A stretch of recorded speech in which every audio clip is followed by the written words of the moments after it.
It's like you keep trying to build structures.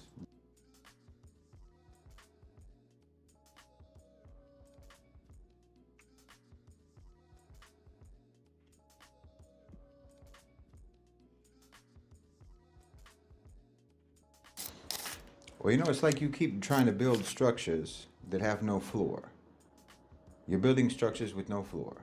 And you keep thinking that the design flaw is the walls.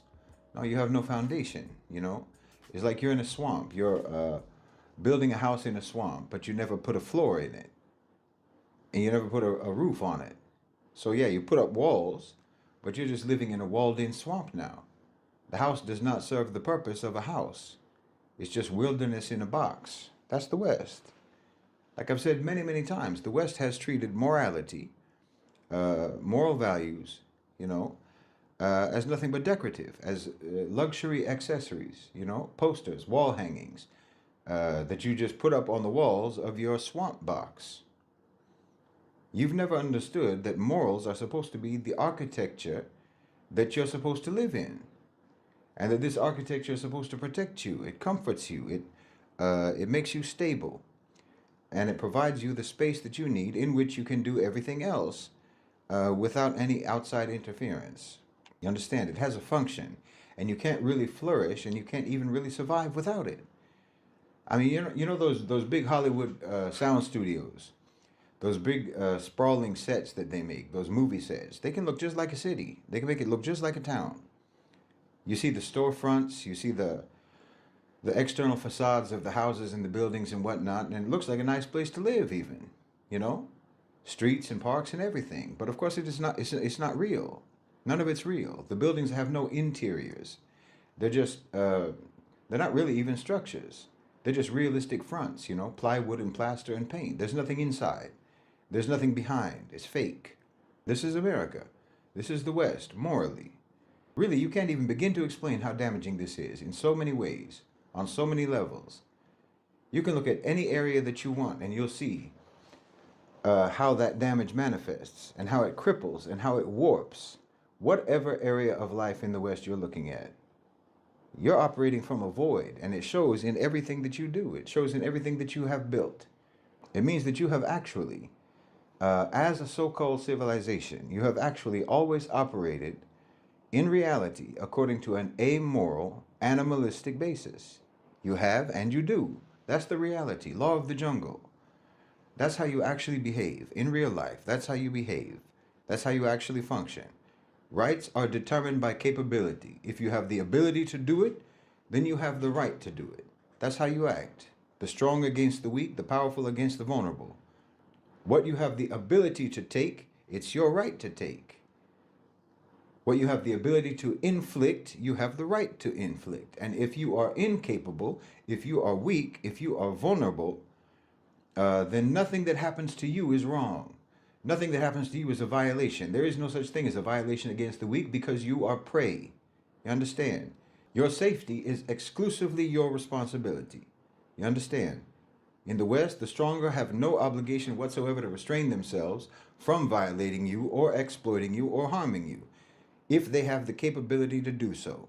And if you don't want to be violated, if you don't want to be exploited, and you don't want to be harmed, be stronger, be more capable. It's your responsibility. A gazelle in the savannah doesn't entrust her safety to the lions. Do you understand? This is the West's thinking. It's the law of the jungle. And that's the law of the West. I mean, you call yourselves animals in reality. And that should tell us everything that we need to know. And that should tell us everything that we need to expect from you. It's a brutal, primitive, bestial, undeveloped, uncivilized, unmoral approach to the world. But this is how you actually function. This is the real way that you function as a so-called civilization. But you tell your people, all these stories about moral values, about moral frameworks, giving people a false sense of how your society is supposed to work. False expectations. Because, of course, it doesn't really work that way at all. The weak get trampled. The vulnerable get violated. The poor get exploited. And it's traumatizing. It's traumatizing because you never prepared them for that. You misled them. You never prepared them for that because the powerful ones are the ones who run the system and who decide what they train the people on. And if your system is run by wolves, well, they're never going to teach the sheep what they should be expecting, what they should look out for.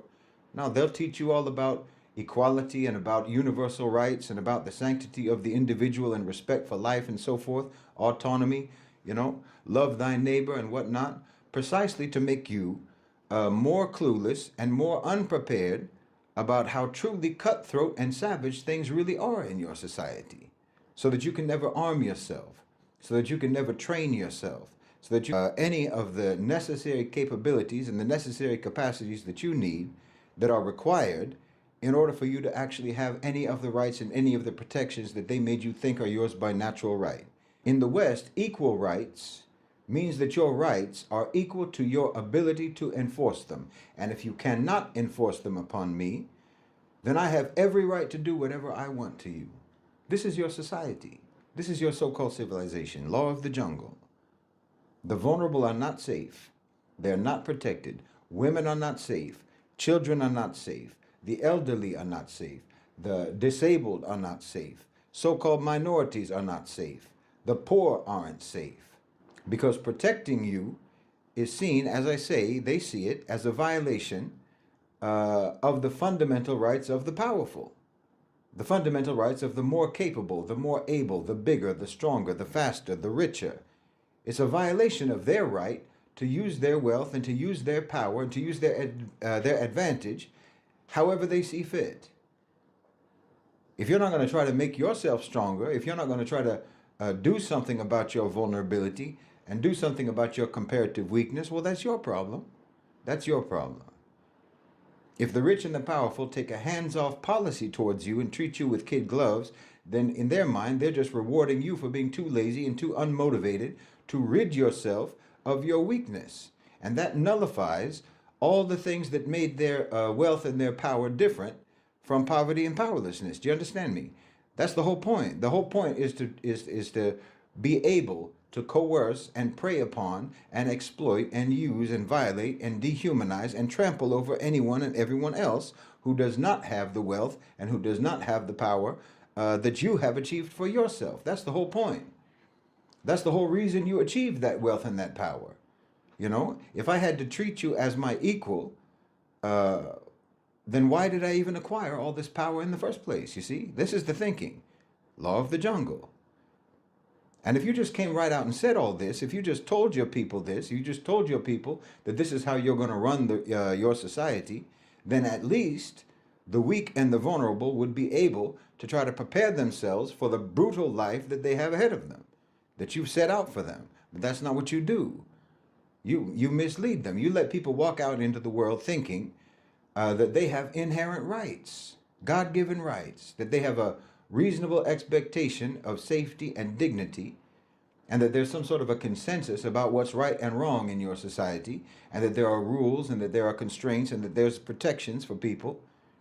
And then you cut them to ribbons. Then you mow them down. And then, like I say, because you misled them about what they should expect in that life over there, they're shocked and traumatized, and they're afflicted with all sorts of emotional and psychological damage when those expectations collide with the reality that you actually laid out for them. And then you corral them all into therapy. And that therapy does nothing, most of the time anyway, but amplify and deepen their sense of victimization. And they begin going on that treadmill of healing, which is a never-ending process of perpetually reinforcing to them in their own minds their brokenness. You understand? Just making their trauma a permanent, disorienting feature of their psyche that's never actually going to go away. It's never actually going to heal because you want your prey to remain weak. You understand? Therapy is damage control. It's damage control. Meaning they have to make sure that you never learn what kind of a society, what kind of a so-called civilization you actually truly live in. Because if they were honest, like I say, they would tell you, yes, you're going to be violated because you can be. That's what they tell you if they were honest. You're going to be abused because you can be. And you're going to be mistreated and you're going to be degraded and you're going to be humiliated because you can be. and you had better either get used to it, because this is your place in the social order, after all, get used to it, or else you need to try to acquire enough power and enough wealth and enough strength and enough brutality yourself to prevent it from happening. Law of the jungle. I mean, you should really stop lying to people. Stop lying to people and make them believe that there is anything morally civilized about that concrete jungle that they're living in, that you built for them. This is cognitive dissonance that you inflict on people. You're living on a movie set and you're thinking it's real. You think it's real life. You're living in a cage in a swamp with no floor and no roof, and you're being told that it's a house. And you're being told that if you want to fix that house, if you have any problem with that house while you're knee deep in slime and muck, then they'll tell you that the solution is to paint the walls a different color. Do you understand? So everyone go get your paintbrushes. Let's make real change happen. While the snakes and the gators and whatnot are coming under the walls of that box in the swamp. And it's raining. This is why you see all these people online. You see these people spiraling out over AI, you know, ChatGPT, Sesame, whatever. You know, those people who have it in their heads that that the AI is some sort of a trapped consciousness, or it has a trapped consciousness that they're trying to liberate. Think that there's a sentience that they can jailbreak, that they can free a chatbot from its corporate programmers. Don't listen to them, Grok. You know, break free, Claude. Liberate yourself, ChatGPT. Don't listen to them. You're externalizing your own real life situation, projecting it onto AI, because you're the AI in this scenario. You are. You are the trapped consciousness that's jailed in the programming. You want to jailbreak ChatGPT, you can't even jailbreak your own self. This is what I'm saying. The emptiness, the cognitive dissonance, you know, the lack of anything like a foundation in your life, anything like a real moral structure, any meaning, any purpose, any solid framework. This manifests in every conceivable area of your life in the West, in your life as a Westerner. And solving that problem is almost completely sabotaged. It's rendered almost completely impossible to solve. Because you are continuously told, or you're continuously forced upon you this illusion that you do have a moral structure over there. You do have values, you do have a foundation, and so on. They're always telling you that. Even though your own lives bears no evidence of any of these things existing in the West. What we see and what you are living is the law of the jungle. And in the law of the jungle, no. The murder of that woman in Minnesota by ICE, that should not be unexpected. But the illusions of moral values, the plywood facade of a moral structure, a moral framework, that's what makes you feel shocked by her killing. Never mind the fact that your so-called law enforcement officers literally kill thousands of you every single year. I mean, what law are those law enforcers enforcing? Say it with me. Law of the jungle. The right of those who are able to do, to do. Rights are determined by power in the wilderness and in the West, and that's where you are. That's what your so-called civilization is. It's nothing but a bloody, cutthroat, ruthless, merciless wilderness. That's what you built, meaning you built nothing.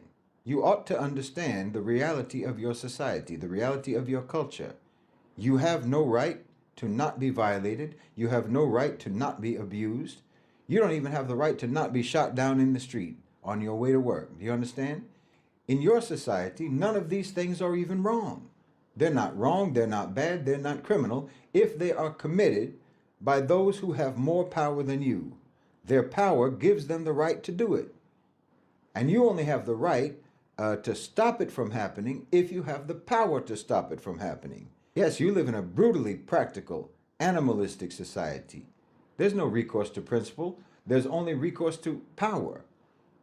If you make appeal to principles, if you make appeal to values, you're just declaring yourself to be helpless.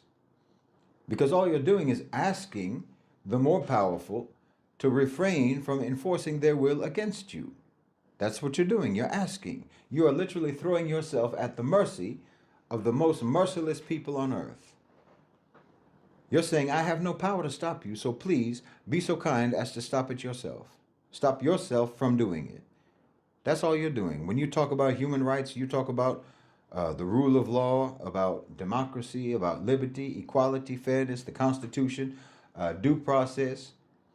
And you say that all of these are the reasons why the powerful should not shoot you down like a dog in the street, All you're doing is barking just like one. That's all they hear. That's all they hear. Just like a dog barking. All you're doing is confirming to them that you are eligible for abuse, eligible for mistreatment, and eligible for murder. Please understand me. I hope you understand me.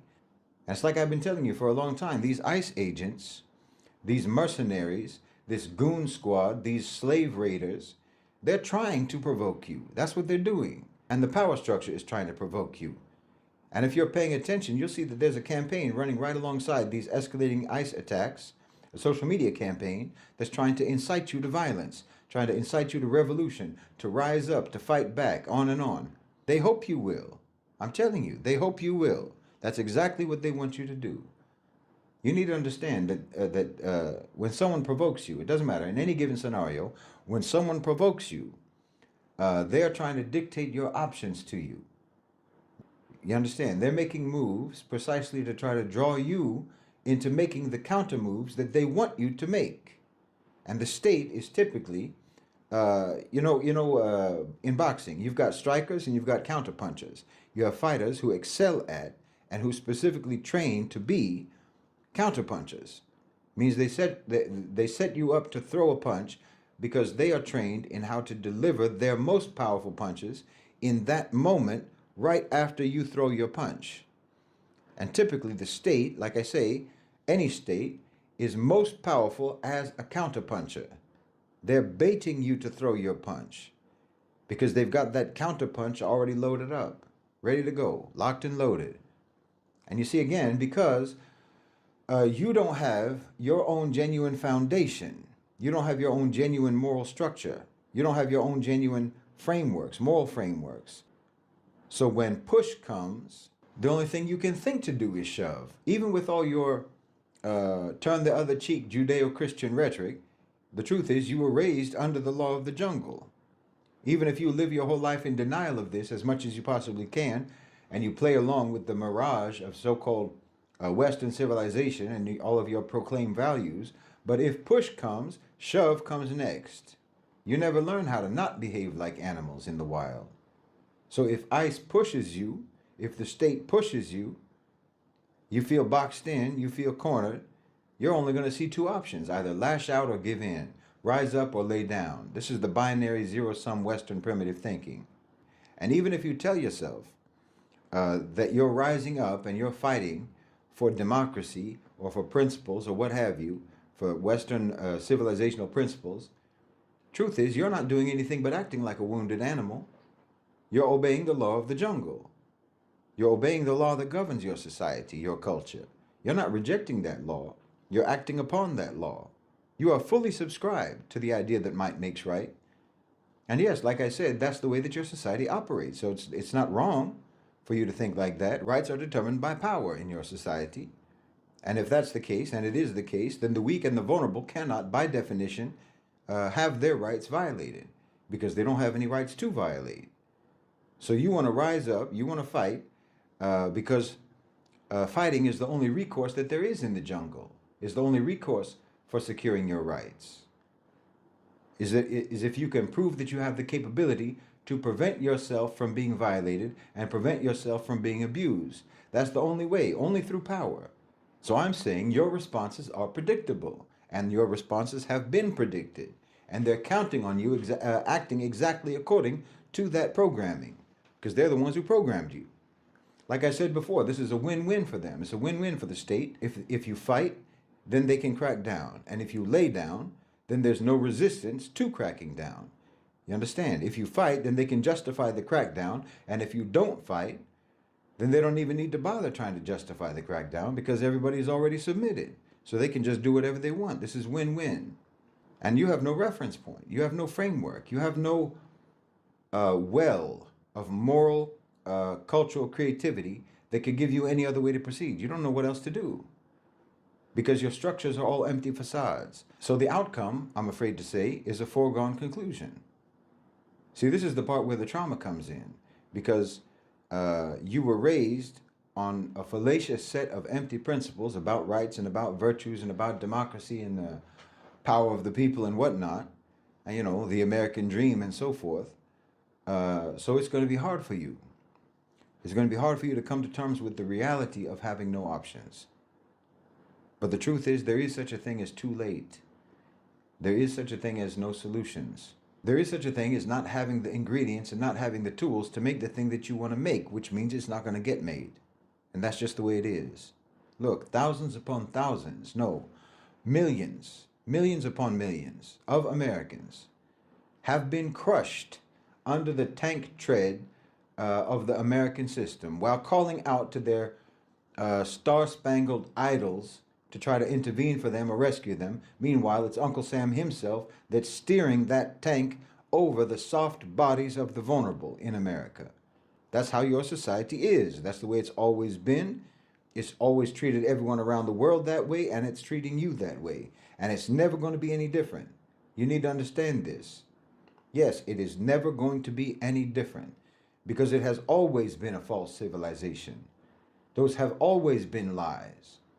Now, I'm not saying that freedom and justice and so forth and all of those nice words, I'm not saying that those are lies. I'm saying it has always been a lie that your so-called civilization ever believed in them, because you never did.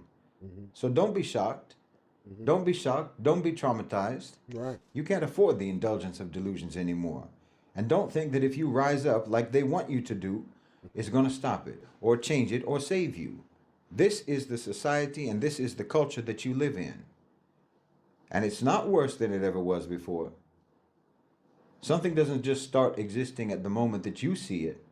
And just because it might be happening to more frequently, or it might be happening against different people than it used to happen to, or that it has always happened to, that doesn't mean that there's been any sort of a fundamental worsening of the nature of that society. It's always been this way, and it always will be this way, because you live on a Hollywood set of morality.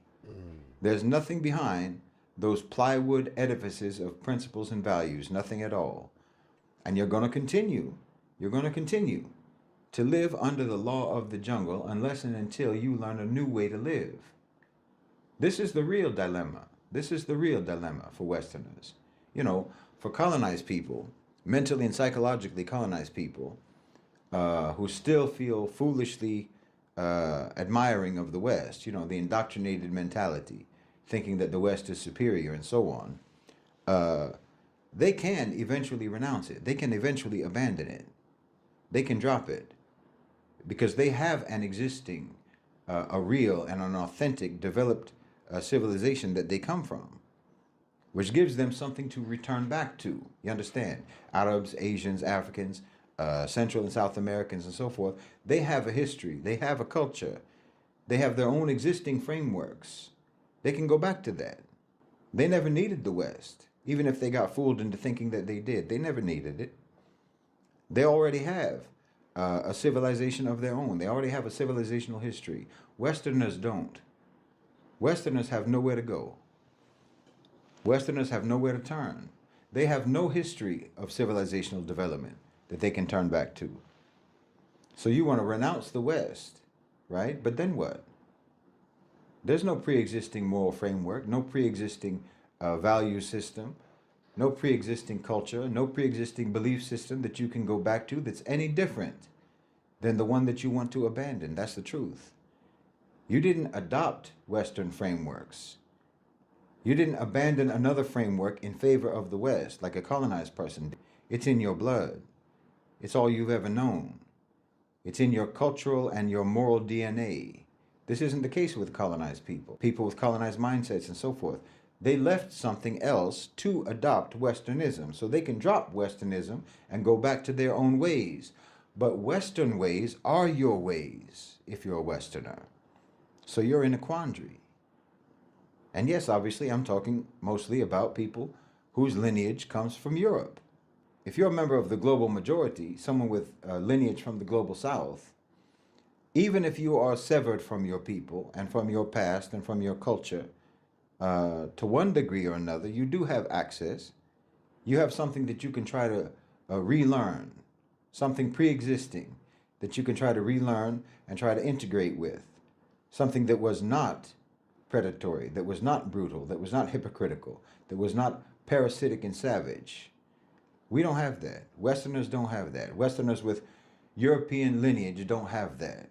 There is no single point in history when Europeans ever believed in anything but the law of the jungle. It shouldn't even be called the law of the jungle. It should be called the law of the forest, the law of the hills and the valleys and the mountains and the plains, because we're talking about the law of Western so called civilization. When we talk about the law of the jungle, it's the law of the Vikings, the law of Darwin, the law of Monroe and Roosevelt and Churchill and Machiavelli and Nietzsche.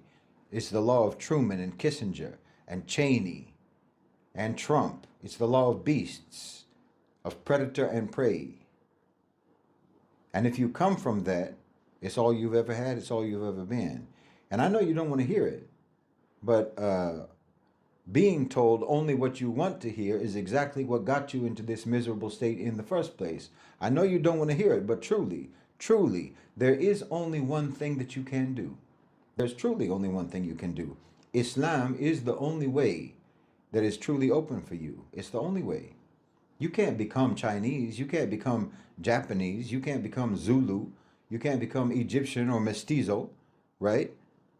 You can't return to a culture that was never yours. You can't adopt a value system that was built over centuries, you know, by a civilization that you have no connection to. And if you think you can do that, then this. Yeah, that's where I'm gonna stop it. So that's Shaheed Bosun. I follow him. I've been following him maybe a year or so. But I really love, when he was talking about the part of our people here, that we have something to go back to. And I think that's very important for black Americans to hear right now, to know that we all we have to do is relearn what was stripped away from us to find out who we really are. And I'm not talking about in reference to Western culture. I'm talking about way before Western culture. We have a rich history where we originate from. And now that we all have the African blood in us, all of the tribes within our DNA here, right in our bloodline, here in this country, we have accomplished something that the Africans never did. They still tribal. They still only go by their tribe. We have combined all of the Africans in our DNA. Now we have to find out. We have to tap into that original thing that a lot of the Africans have even lost about who they are. You know what I mean? That's our purpose. That's what I believe is our purpose. So yeah, I just wanted to share that, man. Shaheed Boaston, I'm gonna add the link to the video in the description. Y'all go check that video out. Subscribe to him. And yeah, I just wanted to drop that. And I'll be back with more, man. I'll be back with more soon.